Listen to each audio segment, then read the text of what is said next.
joka tekee nyt jo 8. esiintymisensä tämän kauden liigassa. Kulmapotkuun leijailee kohti Sadickia, mutta Dominic Jope pystyy purkamaan. Sitten pallo takaisin sinne vaarallisesti. Litmanen, onpa maali. Kyllä tämäkin kelpaa.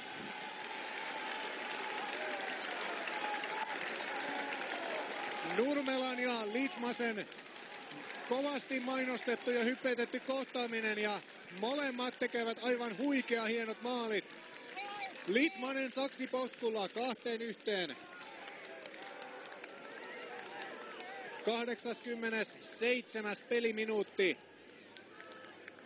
Hurme jää siinä täysin sivusta katsoja rooliin. Pallo aivan vasempaan yläpesään, eikä sieltä kyllä Dennis Rodriguez sitä venytä millään.